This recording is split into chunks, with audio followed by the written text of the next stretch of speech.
സമൂഹത്തിൽ ഒറ്റപ്പെട്ടു കഴിയുന്നവരെ കൂടുതൽ ഒറ്റപ്പെടുത്തിയ കാലമായിരുന്നു കോവിഡ് ലോക്ക്ഡൌണിൻ്റേത്.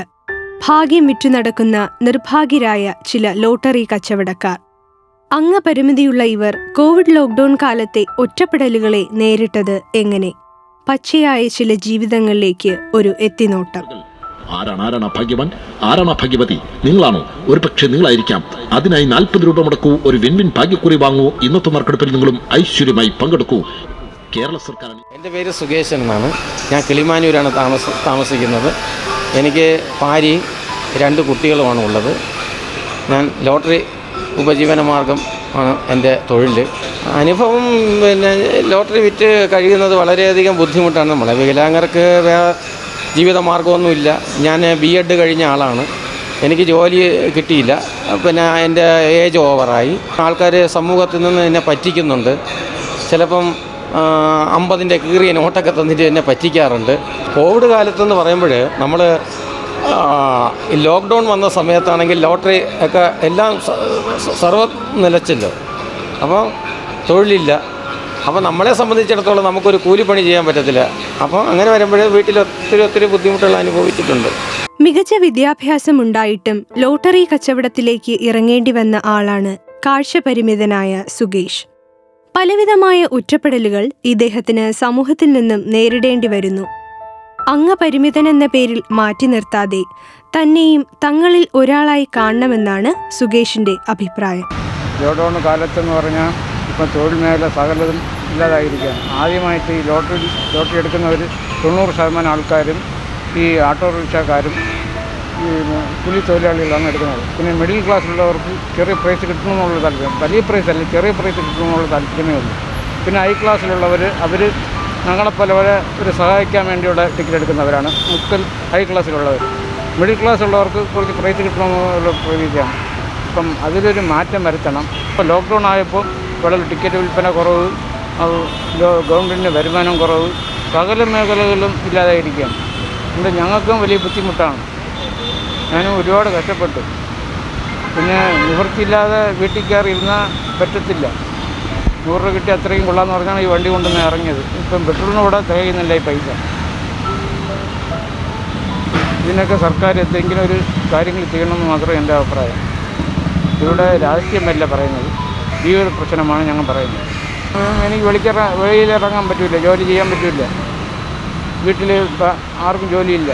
ഞാൻ സാധാരണ കുടുംബക്കാരനാണ്, ദാരിദ്ര്യമാണ്.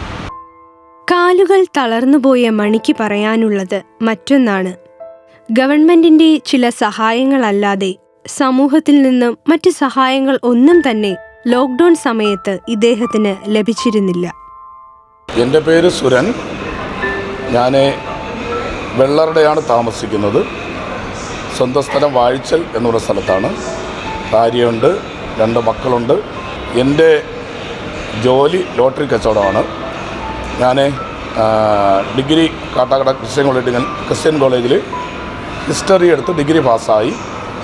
വീട്ടിൽ മറ്റ് വരുമാനങ്ങളൊന്നുമില്ല. ഇത് തന്നെയാണ് ഞങ്ങളുടെ വരുമാനം.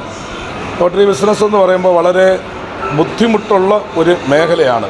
കാരണം മിക്കവാറുള്ള പോസ്റ്റുകളിൽ എല്ലാം തലയിടിക്കും, വണ്ടികളിൽ പോയി തട്ടും. അങ്ങനെ ഒരുപാട് ബുദ്ധിമുട്ട് നേരിട്ട് കൊണ്ടാണ് ഈ ബിസിനസ്സിനെ അഭിമുഖീകരിക്കുന്നത് എൻ്റെ കുടുംബജീവിതം നടന്നു പോകുന്നത്. ഇപ്പോൾ ലോട്ടറി മേഖലയിൽ കാഴ്ചയില്ലാത്തവർ അനുഭവിക്കുന്ന ഏറ്റവും വലിയൊരു ബുദ്ധിമുട്ടാണ് മോഷണം. ലോക്ക്ഡൗൺ നടന്ന സമയത്ത് നമ്മളെല്ലാവരും ബുദ്ധിമുട്ട് അനുഭവിച്ച്, കാഴ്ചയുള്ളവരും ഇല്ലാത്തവരും ബുദ്ധിമുട്ട് അനുഭവിച്ചു. അപ്പോൾ കാഴ്ച ഉള്ളവർക്ക് അനുഭവപ്പെടുന്നതിനേക്കാൾ കൂടുതൽ ബുദ്ധിമുട്ട് നമുക്ക് സമയം. കാരണം ഒരു കാരണവശാലും പുറത്തിറങ്ങാൻ പറ്റില്ല. ഞാൻ ജോലിക്ക് പോയാൽ മാത്രമേ വീട്ടിലെ കാര്യങ്ങൾ നടക്കൂ എന്നുള്ളതുകൊണ്ട് ബുദ്ധിമുട്ട് തന്നെയായിരുന്നു. പക്ഷേ ചില ചർച്ചയിൽ നിന്നും അങ്ങനെ ചില നമ്മുടെ വേണ്ടപ്പെട്ട സുഹൃത്തുക്കളുടെയൊക്കെ സഹായം കൊണ്ട് തന്നെയാണ് ഇന്ന് സർക്കാരിൽ നിന്ന് ചില സഹായങ്ങളുണ്ടായില്ല. സാധാരണ ആളുകൾക്ക്, അതായത് വാർദ്ധക്യ പെൻഷനോ അങ്ങനെയൊക്കെ ഉള്ള പെൻഷൻ മറ്റുള്ളവർക്ക് കൊടുത്ത് അതുപോലെയുള്ള, അല്ലാതെ ഭിന്നശേഷിക്കാർ എന്ന നിലവാരത്തിൽ ഒരു സഹായവും ഗവൺമെൻറ്റിൽ നിന്നുണ്ടായിട്ടില്ല. കൂടുതലും പാട്ട് കേൾക്കുമായിരുന്നു, ന്യൂസ് TV കേൾക്കും, പിന്നെ പത്രം വായിച്ച് കേൾക്കും. പിന്നെ കേരള കൗമുദിയുടെ കാഴ്ച എന്നൊരു ആപ്പുണ്ടല്ലോ, ഇപ്പം കേട്ടിട്ടുണ്ടാകുന്നത്, അത് മൊബൈലിലുണ്ട്, എല്ലാ മൊബൈലിലുണ്ട്. കാഴ്ച എന്നൊരു ആപ്പ്, അതിനകത്ത് പത്രം മൊത്തം വായിച്ച് കേൾപ്പിക്കുന്നുണ്ട്. അത് കേൾക്കും. അതായത് ഇപ്പോൾ കാഴ്ചയില്ലാത്തവരെ അനുഭവിക്കുന്ന ഏറ്റവും വലിയൊരു പ്രയാസവും യാത്രാക്ലേശമാണ്. അതായത് ഇപ്പോൾ ആരുടെങ്കിലും അടുത്ത് ചെന്ന് നമ്മളിത് ഏത് ബസ്സെന്ന് ചോദിച്ചാൽ പറയില്ല. കാരണം മാറി മാറി മാറിപ്പോവും. കയ്യിൽ നിന്ന് ജസ്റ്റ് തട്ടിയാൽ പറയും കൊറോണയായിപ്പോയി. അതൊരു ബുദ്ധിമുട്ടാണ്. ബസ് ചോദിക്കുമ്പോൾ പറയില്ല, പറയാതെ മാറി മാറിപ്പോവും. ഇരുകണ്ണിനും കാഴ്ചയില്ലാത്ത ലോട്ടറി വിൽപ്പനക്കാരനാണ് സുരൻ. കാഴ്ചയില്ലായ്മയെ മുതലെടുത്തുകൊണ്ട് സുരന്റെ കയ്യിൽ നിന്നും ലോട്ടറി ടിക്കറ്റുകൾ മോഷ്ടിക്കുകയും പിടിച്ചുപറിക്കുകയും ചെയ്യുന്നത് ഒരു സ്ഥിരം സംഭവമാണ്. എൻ്റെ പേര് ശ്രീജ എന്ന്. എൻ്റെ സ്ഥലം വെള്ളനാട്. എൻ്റെ വീട്ടിലിപ്പോൾ ഞാനും അമ്മയും മാത്രമേ ഉള്ളൂ. പിന്നെ കല്യാണം കഴിഞ്ഞ് ഭർത്താവായിട്ട് ഇപ്പം പിണങ്ങി നിൽക്കുകയാണ്. പിന്നെ ഇപ്പം അതിന് ശേഷം ഞാൻ ലോട്ടറി കച്ചവടം തുടങ്ങിയത്. ഇപ്പം ലോട്ടറി കച്ചവടം വലിയ മെച്ചമൊന്നുമില്ല, എന്നാലും ഡെയിലി എൻ്റെ ആവശ്യം കഴിഞ്ഞു പോകാൻ വേണ്ടി മാത്രം ടിക്കറ്റ് കച്ചവടത്തിന് വേണ്ടി ഇറങ്ങിയതാണ്. വേറെ നിവൃത്തിയൊന്നും ഇല്ലാത്തതുകൊണ്ട് ഇപ്പം ടിക്കറ്റ് കച്ചവടം ഇറങ്ങിയ ശേഷം കുഴപ്പമില്ലായിരുന്നു രീതിയിലൊക്കെ പോയിക്കൊണ്ടിരുന്നു. പക്ഷേ കൊറോണ വന്നതിന് ശേഷം തൊട്ട് നല്ല ബുദ്ധിമുട്ടുണ്ട്. അപ്പോൾ ഈ ടിക്കറ്റൊന്നും ചിലവാകുന്നില്ല, കുറച്ച് നമുക്ക് നഷ്ടം വരും.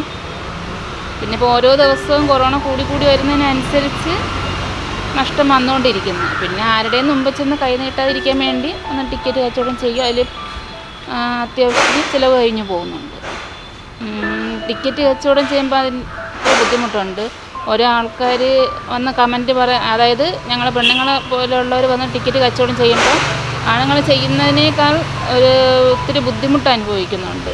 അതായത് ഞങ്ങൾ കമൻറ്റ് പറയും, ഞങ്ങളതിൽ ടിക്കറ്റൊക്കെ കുറേ മോഷണം പോയി എന്നുവെച്ചാൽ നോക്കിയെടുക്കാൻ വേണ്ടി ടിക്കറ്റ് കൊടുക്കുമ്പോൾ അതിൽ നിന്ന് കുറേ ടിക്കറ്റ് എടുത്തുകൊണ്ട് പോകുന്നതും അങ്ങനെയൊക്കെ ഒത്തിരി ബുദ്ധിമുട്ടുണ്ട്. ചിലവൊക്കെ നോക്കി സർക്കാരിൻ്റെ ഒരു കിറ്റ് ഉണ്ടാക്കാൻ കഴിഞ്ഞു പോയി.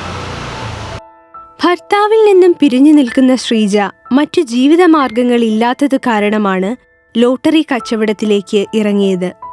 കാഴ്ചയില്ലായ്മയ്ക്കു പുറമെ താൻ ഒരു സ്ത്രീ എന്നതിന്റെ പേരിൽ നിരവധി ബുദ്ധിമുട്ടുകൾ ഈ മേഖലയിൽ നേരിടുന്നുവെന്നാണ് ശ്രീജ പറയുന്നത്. ഈ ഭിന്നശേഷിക്കാരെ ഇന്ന് ആരും ടിക്കറ്റ് എടുക്കില്ല. ടിക്കറ്റ് എടുക്കാനെന്ന് പറഞ്ഞാൽ പ്രൈസിൻ്റെ കുഴപ്പമെന്നാണ് തോന്നുന്നത്. Price വർധനവില്ല, Priscilla. ഒരാഴ്ച നമ്മൾ വിറ്റാൽ 100 രൂപ പ്രൈസ് അടിക്കുന്നില്ല. ഈ കൊറോണയ്ക്ക് ശേഷം ബസ് കച്ചവടത്തിലൊക്കെ വളരെ മാറ്റമുണ്ട്. വരാനും പോകാനും ബുദ്ധിമുട്ടുണ്ട്, ബസ്സിൽ കയറാൻ ബുദ്ധിമുട്ടുണ്ട്. പിന്നെ വയസ്സുമായി പ്രായമായി 65 വയസ്സായി, വരാനൊക്കെ വലിയ പ്രയാസമാണ്. കാര്യത്തിൽ മറ്റു സഹായമൊന്നുമില്ല. സാധാരണ കൊടുക്കുന്ന BPL കാർക്ക് കൊടുക്കുന്ന റേഷനും ബാക്കിയുള്ളതൊക്കെ എത്തിയിട്ടുണ്ട്, വേറെ ഒന്നും കിട്ടിയില്ല. ഭിന്നശേഷിക്കാർക്ക് എന്ന് പറഞ്ഞാൽ ഒന്നുമേ കൊടുത്തിട്ടില്ല, ആ പെൻഷൻ മാത്രമേ ഉള്ളൂ. ഭിന്നശേഷിക്കാരന് ഇപ്പോഴീ ലോട്ടറിയിൽ 1600 രൂപ പെൻഷൻ ഉള്ളതുകൊണ്ട് മേലാങ്ങ പെൻഷൻ വരെ 600 രൂപ ആക്കി. അതുമില്ല, അവർക്ക് അതും പകുതി കൊടുക്കണം.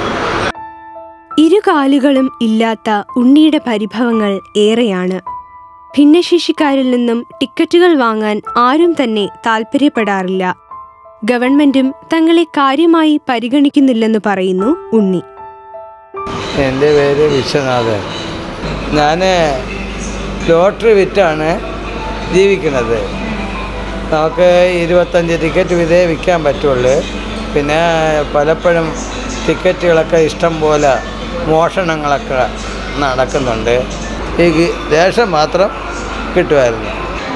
നമ്മളവിടെ വെറുതെ ഒക്കെ ഇരിക്കും. പിന്നെ പാട്ടൊക്കെ കേട്ടുകൊണ്ട് ഈ കൊറോണയൊക്കെ സമയമായതുകൊണ്ട് നമ്മൾ മൈൻഡ് ചെയ്യാതെയൊക്കെ പോകും. നമ്മൾ ചിലവരോട് പറയുമ്പോൾ കയ്യിൽ ഇങ്ങനെ തട്ടി ഇറങ്ങിയിട്ട് പോകും. അങ്ങനെ പലപ്പോഴും ചില റോഡ് തന്നെയും ക്രോസ് ചെയ്ത് തരാൻ നല്ല മനസ്സ് വന്നത് ചിലർ ഓടി വരും. സമൂഹത്തിൽ നിന്നും പലവിധമായ പെരുമാറ്റങ്ങളാണ് തങ്ങൾക്ക് നേരിടേണ്ടി വരുന്നതെന്ന് വിശ്വനാഥൻ. ചിലർ മനഃപൂർവ്വം ഒഴിവാക്കുമ്പോൾ മറ്റു ചിലർ സ്നേഹത്തോടെ വന്ന് സഹായഹസ്തങ്ങൾ ഇവർക്ക് നീട്ടാറുണ്ട്. നമ്മളൊരു വൈകല്യമുള്ള ആൾ, നമുക്ക് മറ്റു മേഖലയിലേക്ക് കടന്നു പോകാൻ പറ്റാത്തത് കൊണ്ട് ഇത് തിരഞ്ഞെടുത്തു ഇതിലേക്ക് പ്രവർത്തിക്കുന്നു. കൊറോണയ്ക്ക് ശേഷം കൊറോണയ്ക്ക് മുമ്പൊക്കെ നല്ല വിൽപ്പന ഉണ്ടായിരുന്നു. 100-109 ലക്ഷം ടിക്കറ്റിൽ നിന്നാണ് ഒരു ഭാഗ്യവാനെ തിരഞ്ഞെടുക്കുക. അടിക്കുന്ന ആൾ ഭാഗ്യമുള്ള ആളല്ലേ. ഭാഗ്യം വിറ്റു നടക്കുന്ന തങ്ങളും ഭാഗ്യവാന്മാർ തന്നെ എന്നാണ് സുരേഷിന്റെ അഭിപ്രായം. കോവിഡ് ലോക്ക്ഡൌൺ കാലം തങ്ങളെ ഒറ്റപ്പെടുത്തിയെങ്കിലും അതിജീവനത്തിന്റെ പാതയിൽ മുന്നേറുകയാണ് ഈ ലോട്ടറി കച്ചവടക്കാർ. വിൻ ഭാഗ്യക്കുറികൾ. ആരാണ് ഭാഗ്യവാൻ, ആരാണ് ഭാഗ്യവതി? നിങ്ങളാണോ? ഒരു പക്ഷേ നിങ്ങളായിരിക്കാം. അതിനായി 40 രൂപ മുടക്കൂ, ഒരു വിൻ ഭാഗ്യക്കുറി വാങ്ങൂ. ഇന്നത്തെ നറുക്കെടുപ്പിൽ നിങ്ങളും ഐശ്വര്യമായി പങ്കെടുക്കൂ. കേരള സർക്കാർ അണിയിച്ചൊരുക്കി ഇന്നുച്ച കഴിഞ്ഞ് 3 മണിക്ക് നറുക്കെടുക്കുന്ന വിൻ ഭാഗ്യക്കുറികളുടെ വിൽപ്പന ഇവിടെ വിജയകരമായി തുടരുകയാണ്.